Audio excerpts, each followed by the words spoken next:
The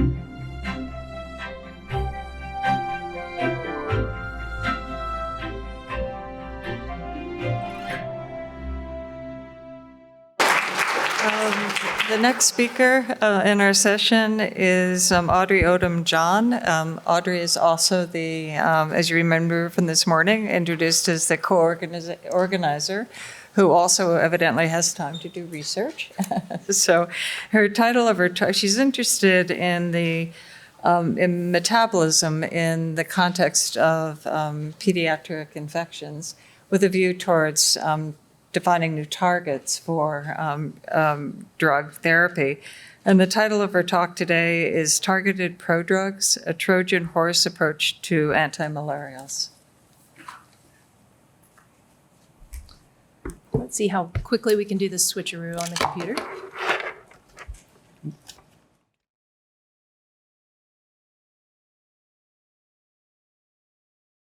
Much better when it's plugged in.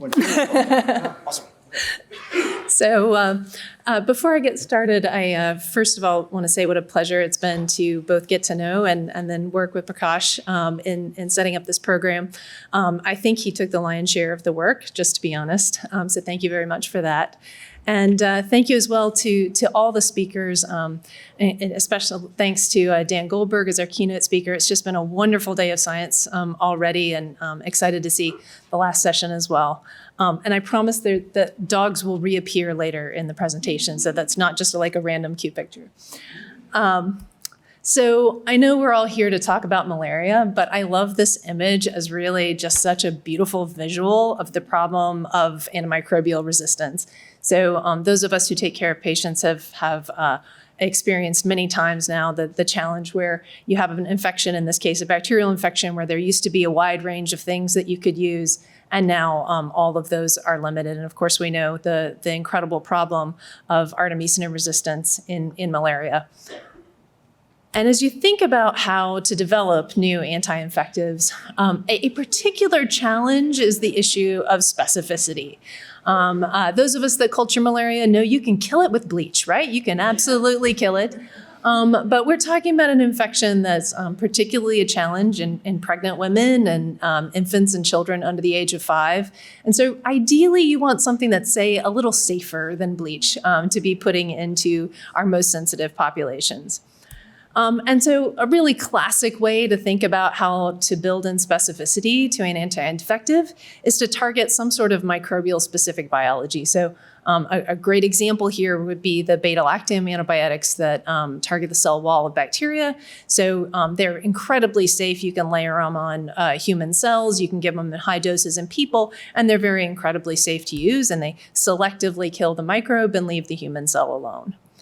And so for many years, our lab has been interested in the isoprenoid pathway of the MET pathway of isoprenoid biosynthesis, which Sean already introduced very nicely for us, that resides in the apical of the parasite, because unless you have Sean's parasites that have the mevalonate pathway, the parasite uses the MET pathway, which is not the pathway that's present in humans and fungi. And so we can think about developing small molecule inhibitors that inhibit the different enzymes of this pathway, and they should be very safe to use in people because people don't have any of these enzymes and don't have anything that looks like them really. And there's some other advantages. Not only is the MET pathway present in malaria parasites, it's also present in many bacteria, including tuberculosis. So, you could think about potentially having an upside of starting with an antimalarial that also, happens to treat TB. And we call the inhibitors that target this pathway mepicides. And Sean already introduced the sort of canonical mepicide in this pathway, which is the small molecule fosmetamycin, which is a natural product produced by bacteria. And its structure is there. And you can see, if you have any medicinal chemistry background at all, you can see this is not a drug-like molecule, right? It's a really small, highly charged molecule. It's 3 carbons. And that charge really means that it has some properties that kind of stink as a drug. So in all the cell lines where it's been examined, it requires an active transporter. So it doesn't get into cells unless there's an active transport. And this poor cell permeability also means that it has poor bioavailability, so you can't really take it orally. It doesn't get absorbed very well, and has an incredibly poor half-life in circulation. So it is cleared in the circulation with a half-life of about every 3 hours. So really, if you were going to dose fosmenomycin as a drug, you'd have to give it 3 or 4 times a day, which is just really not terribly great as an antimalarial. And these chemical properties that make it kind of a bad drug mean that it has not done so well in the clinic, not surprisingly. So this is one of several phase 2 clinical trials that show how bad fosmenomycin can be. So it was used in combination here with a drug clindamycin, which also targets the apicoplast. And although the day 7 cure rates were pretty good at about 94%, the day 28 cure rates suck, frankly. Less than 50% of the children actually stayed cured by day 28. And I'm not showing the data here, but we did selective whole genome amplification on these parasites, both the ones that recrudesced and the initial parasites. We can show that they're genetically related. These are true recrudescents. And we also looked at sequences of drug resistance markers. This isn't recrudescence because they become resistant to fosmenomycin. This is recrudescence because the drug just failed. It's probably because fosmenomycin really has such bad pharmacokinetics that it's just not sufficient to actually fully eliminate the parasite burden. So we've got what we think is a great drug target and kind of a crappy starting material for a drug. And one of the sort of canonical or classic strategies to rescue a bad drug is something called prodrugging. And this is something that's used regularly in medicinal chemistry strategies. So acyclovir, for instance, is an antiviral that treats herpes virus infections. It too is polar. It's relatively excluded from cells. And so if you're going to treat someone's herpes infection with acyclovir, you actually are supposed to dose them 5 times a day. And you can imagine that goes very well. And instead, you can give them a drug called valacyclovir, which is a prodrugged form of acyclovir. This prodrug comes off really easily in the cell, and so you then only have to give this drug about twice a day. So you can really rescue what turns out to be a pretty bad compound with a prodrugging moiety, which is essentially developing a bipartite molecule where part of it comes off at some point during absorption or delivery to the cell. And so that's the strategy that we've used to try to rescue our mepicides. So taking something that looks like it would fit in the active site of the enzyme we've been targeting and masking that charge with these lipophilic ester prodrugs. And by masking the charge, we increase cell permeability, we substantially increase bioavailability, and interestingly, we also improve our anti-infective potency substantially, and I'll show you some of that data. And as a result, hooray, we've cured malaria in mice, which is, of course, everybody's goal. No, so we've managed to cure it in mice, but it's still got some flaws. So the strategy here with this prodrugging is that with the prodrug, again, doesn't need a transporter to get into the cell. Once it gets into the cell, then that protecting group comes off. The active inhibitor is then released and can interface with the target, inhibit it, and kill the cell. And so one of the things that has come up as we've begun to develop these prodrugs is really just how substantially we get an improvement in potency when we prodrug a molecule. And so I show here 2 examples of our mepicides, a compound called ERJ, which is a phosphonate and it's charged in solution, and then the cognate prodrug, which has a piviloxymethyl or POM prodrug moiety, 2 POMs to mask those 2 charges.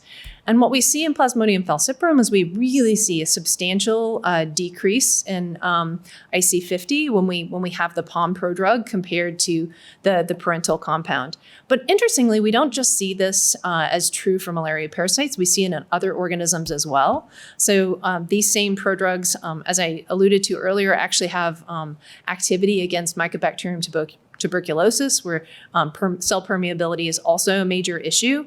The ERJ parent compound really actually has no anti-TB activity at all, but POM-ERJ is actually a reasonable anti-TB therapy, at least in vitro. And here come back the dogs. It turns out that although Staph aureus, the sort of classic human pathogen, uses the mevalonate pathway, not the MET pathway, the zoonotic species of staph that cause skin and soft tissue infections in dogs and cats actually have the MET pathway, just like the malaria parasite. So here's a toe infection, right, in a dog. And so we got a hold of some of these animal staph species, and lo and behold, our antimalarials actually also have anti-staphylococcal activity. And so these are actually currently under review by one of the vet pharma companies as potential anti-staphylococcals for dogs and cats. But what was really remarkable out of this is that the parental compound, again, just like we saw for TB, ERJ has almost no good anti-staphylococcal activity, but you add the POM group, it gets into the staph cell really well, and actually it's a pretty potent anti-staphylococcal agent, which is kind of remarkable. So you really, to get this improvement in efficacy, you really need to have the POM prodrug at the site of infection. And so that's this challenge that we're dealing with, is that I'm showing here the case of a skin infection in a child, but you could think of this also in the case of malaria. If we're going to use these prodrugs and we're going to use them to improve not just our pharmacokinetics, but also our efficacy, then we need the prodrug to be able to be taken up, circulate throughout the body, make it to the site of infection, whether that's the bloodstream or skin or soft tissue infection in the case of a staph, and still be a prodrug at the site of infection. And kind of the problem is the way that many prodrugs have been developed is to be cleaved in the intestinal environment during absorption. And so serum esterases are common, and they can cleave a lot of these different prodrugs. And so the serum half-life of the intact prodrug for these POM prodrugs is 5 minutes. So while we have successfully cured malaria in mice, we have not actually successfully cured malaria in any people, and are not likely to do so with these POM prodrugs because they just don't stay intact. The warhead gets released too early, and so it's never really an intact prodrug when it's circulating in the bloodstream. So what are we going to do? What we really need to be able to do is develop precision targeted prodrugs that can resist the serum esterase and still be an intact prodrug at the site of infection. And so our goal, is to graphically show that, is to take some sort of compound that's serum stable, that can be absorbed and distributed and stay intact. Therefore, go ahead and get into the microbial cell and then be easily released to release that active inhibitor. But there were really some knowledge gaps that we were facing when we began to try to think about how we might design serum stable prodrugs. And that's that we didn't actually even know what chemical features define serum esterase cleavage. Like what are human esterases in serum actually recognizing? And certainly we didn't know what chemical features were driving microbial cleavage in the case of either these staphylococcal infections or plasmodium infections. And so we didn't know the mechanism of how they were being activated inside of microbial cells, and we didn't know the name of the esterases. And so as we began to launch this project, as many of you have alluded to earlier, this kind of takes a village. And so I just wanted to acknowledge the folks that have worked on this. A lot of this work was done by Justin Miller, who was then a graduate student in the lab, has now gone on to a postdoc. Joe Jez is the structural biochemist at WashU that we collaborated on this project. Cindy Dowd is a medicinal chemist at George Washington that we've worked on for several years with these mepicides. And Florian Mueller also is interested in prodrugged phosphonates. In his case, he's been interested in them as anti-cancer agents for brain tumors. And so we, as our proof of concept, deviated a little away from malaria. So I hope you'll forgive me showing some data from some of our proof of concept work where really we were able to make rapid progress by doing some work in another important human pathogen, Staph aureus. But I promise I'll bring it back to malaria in the end. And so what Justin asked initially was really this question of, do cellular esterases in Staph aureus even have a substrate preference? So if you go to the literature about prodrugs, really what people talk about are nonspecific serum esterases or nonspecific cellular esterases, as if they are not enzymes that will have a substrate specificity. And so really the first point of question was, is there specificity there at all? Is there even going to be room to maneuver in terms of developing a chemical space that we can develop a targeted prodrug? And so to answer this question, we really needed to have a way to assay the structure-activity relationships of esterases in intact microbial cells. And so fortunately, we were able to take advantage of Jeremy Johnson at Butler University had developed a library of esterase substrates. And so using the fact that we can, of course, easily detect fluorescein, the Johnson lab had developed a library where fluorescein had been prodrugged essentially with a wide variety of different lipophilic moieties. And so there's over 100 substrates in this esterase substrate library that then we can interrogate the structure-activity relationships around esterase cleavage. And so we can do this both in vitro, in lysate, but we can also do it in cell culture in intact microbes.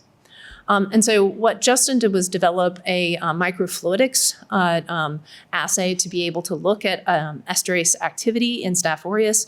And so we can make little movies where we've got Staph aureus here sort of immobilized on a slide, and you can image them over time, which allows you to not only look at esterase activation, but actually measure specific rates. And so to show you what this looks like, hopefully we'll go, yeah.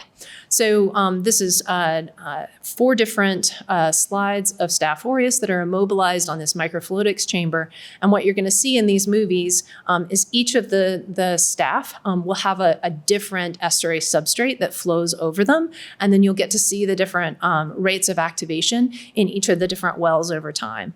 And so starting the video here at 10 minutes, boom, you see that 1O substrate gets immediately activated, whereas the 90 substrate takes a lot longer to be activated. So you can clearly see that some substrates are preferentially activated over others. And you know, it seems somewhat simplistic to say, but there is clearly esterase substrate specificity in Staph aureus. And if you change the R group, you change the rate of activation. So there are clearly some substrates that we can use that will be very readily activated. So this was great news. It probably meant there were enzymes going on here. And in fact, we could sort of predict what we thought the overall mechanism of activation would be. We had 2 POM groups, and they were probably going to come off one at a time to make this hemi-POM, and then finally the second POM group come off and make the final drug. And we used a different compound. So as I mentioned before, the Staph aureus doesn't have the MET pathway, so we used a different inhibitor, in this case POM-HEX, which inhibits glycolysis in Staph aureus, but was really just a tool to look at prodrug activation. And so the prediction then is if we lost the prodrug esterases, we would develop prodrug resistance. And so Justin used this really as a strategy to try to identify the mechanism and the enzymes that were important for prodrug activation in Staph aureus.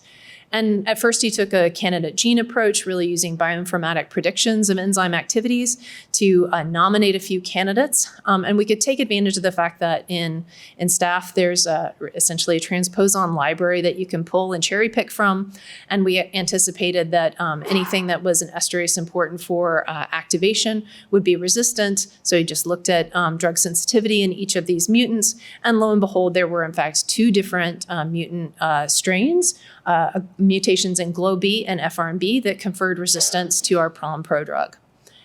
In addition, Justin did an unbiased 4 genetic screen looking for resistance. So taking Staph aureus, selecting for POM-HEX resistance, took 25 different clones, and then did whole genome sequencing. And lo and behold, yet again, we found mutations in either GLO-B or FRNB were associated with increased IC50 to this candidate prodrug POM-HEX. So it seemed like we had 2 different enzymes that were likely involved in prodrug activation in Staph aureus. Justin purified both enzymes and confirmed that they had their annotated enzymatic activity. So GLO-B turns out to be a glyoxylase, probably important in detoxification of glycolytic precursors. And FRNB, although we don't know what its natural substrate is also a serine hydrolase. So both of them had the kinds of enzymatic activities that you would expect might be able to be co-opted for prodrug activation. And we were able to confirm that these enzymes actually do activate our canonical prodrugs. So in this case, we have a Staph a purified recombinant GLO-B and show if you feed it a prodrug such as POM-ERJ, it's able to chew it up. And if you take a catalytically inactive mutant, it doesn't. So GLO-B clearly can do this prodrug activation in vitro. And in fact, we can show that this happens in vivo as well. So again, if you take POM-ERJ and feed it to a staph cell, it will chew it up over time. And if you have mutations in GLO-B, it doesn't do that. And so we can show that these different enzymes both can do this in vitro and do it in vivo. So I think we have established a mechanism of prodrug activation in Staph aureus. Interestingly, both GLO-B and FRMB seem to do this POM to hemipalm. They seem to take off that first POM group. We haven't yet identified what the enzyme that we think takes the hemipalm off.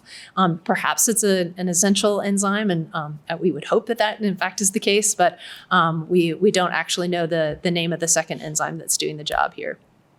But of course, the question is, can we use now the fact that we know these enzymes' names and can begin to look at their substrate specificity to target prodrugs selectively to Staph aureus? And so we go back to this ester substrate library that we have to be able to look specifically at the purified recombinant proteins and see if we can identify substrates, really POM moieties, that then we would expect to be serum stable but still activated in Staph aureus. And so I'm not going to show you sort of the long involved data with all these substrates, but suffice it to say, indeed, we were able to look at the substrate specificity of human serum and mouse serum specifically. Turns out mouse serum is like crazy with esterases. They're less alike than you would think, mouse and human serum.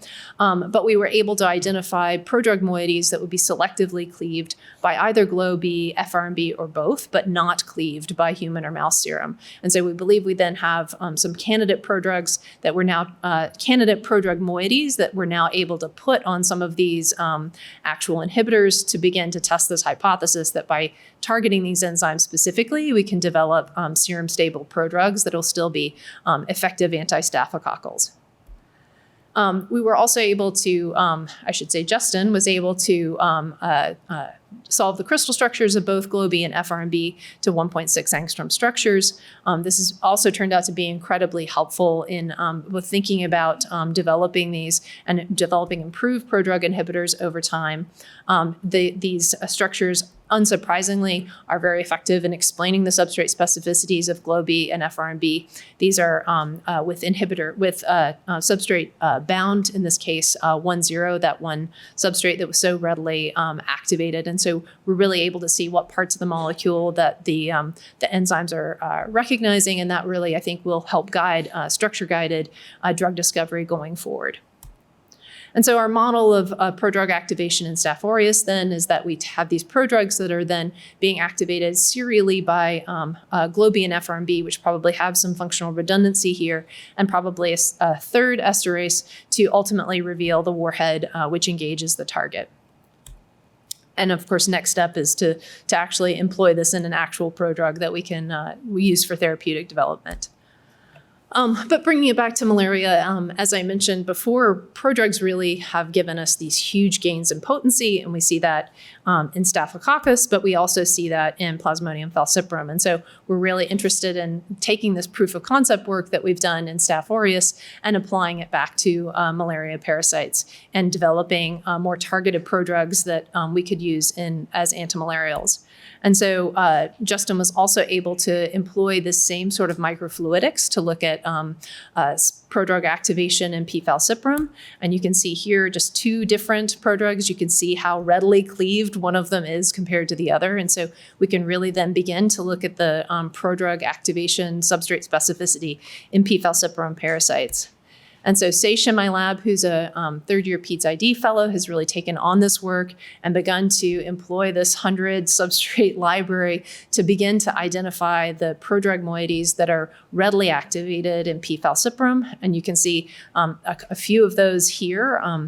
And he's also begun to do this in a parasite lysate as essentially a source of parasite esterases without yet having to know the mechanism by which these prodrugs are activated. And so in this case, he's taken Plasmodium falciparum infected red cells and both developed parasite extract and then, of course, erythrocyte extract from uninfected red cells And what we're really looking for as we look at these prodrug libraries, what we're looking at is the rate of activation over time.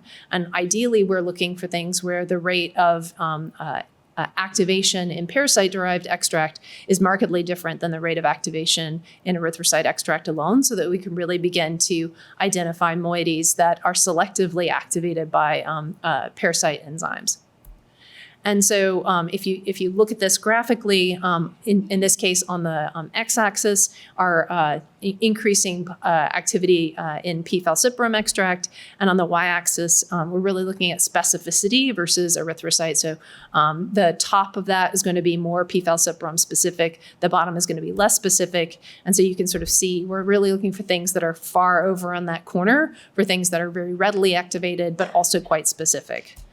And so beginning to look at what that pool of substrates looks like, you can see we can classify things by their different chemical features. And there's definitely some trends that come out in ways in thinking about which prodrug moieties are going to be preferred by the parasite. And so just a couple trends to highlight here, if it will, whoops, are some of these ester moieties, and you can see really there's some clear substrate activity relationships, as well as in the unbranched alkyls that are preferentially activated by P. falciparum. And so again, some initial ideas even before we know what the enzymes are in terms of thinking about how to develop improved prodrug substrates for P. falciparum antimalarials. And so, as I mentioned before, specificity is key. We're really thinking about ways to develop anti-infectives, both for antibacterials and antimalarials, where we really have a margin of safety when we think about putting these actually back into people, especially infants and pregnant women. And in this case, we think we're really developing specificity by activation, not by target. So it's sort of a paradigmatic difference in how you might develop a specific antimalarial. So in this case, the prodrug, we hope, as it gets into human cells, will be safe because it doesn't get cleaved and doesn't get activated to release that active moiety. Whereas when it gets into microbes, whether that's P. falciparum or the Staph aureus, there it gets released, but only inside the bacterial cell. And so in theory, that might even open up different targets, because you could think about targeting things that might not otherwise be particularly safe to target, because the warhead really never gets released until it's inside the microbial cell. And so we think of this as actually potentially being a modular strategy as well, where if the prodrug is a good prodrug to use, you could change the warhead, but still retain the selectivity. And so that really opens up the possibility of really expanded chemical space for development of anti-infectives that really are specific because of the way they're activated, not necessarily because of their target. So in this paradigm, we think we're able to employ prodrugs both for their improved potency and their selectivity, hopefully moving towards improved in vivo stability as we understand the chemical features that drive these changes.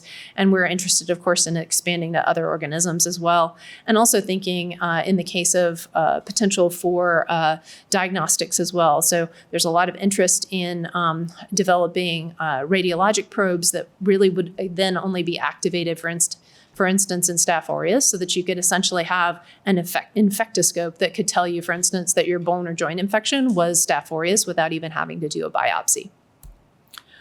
So lots of folks to thank. I'm highlighting here the TikTok from my lab, which I do not have anything to do with, and I certainly didn't name it at Super Cool Malaria Lab, but isn't everyone else jealous? My funding sources and our collaborators, and thanks a lot for your time and attention.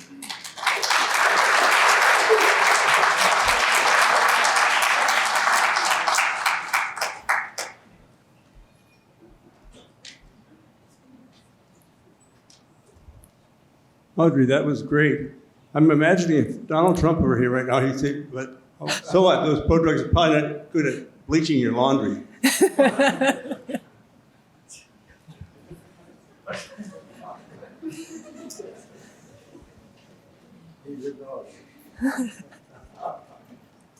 And Audrey, just to make sure, you're not recommending Clorox. No Clorox. No Clorox in the babies. Audrey, that's terrific. I'm wondering about resistance. So Yep, no. In theory, it may be too early to ask this question, but in theory, if you have an esterase that is not essential, it's easy to get resistance by any inactivating mutation. So do you have any sense for the spectrum of Plasmodium esterases and which ones could be essential?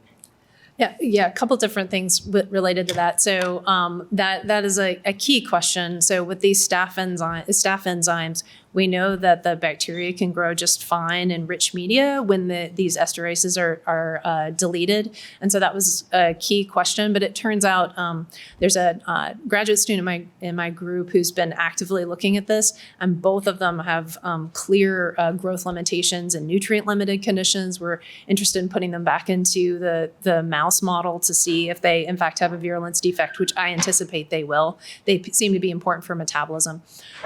In malaria, I think that's a key question. I think understanding the molecular identity of these esterases and being able to decide which ones are the best to target is going to be really important. And that's a really critical question that SAGE is looking into.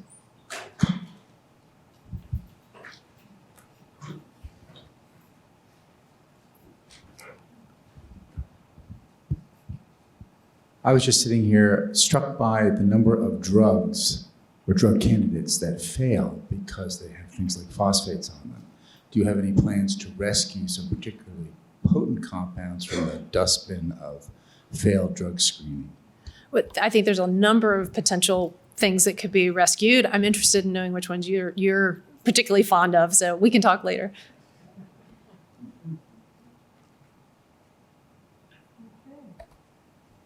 Thanks again.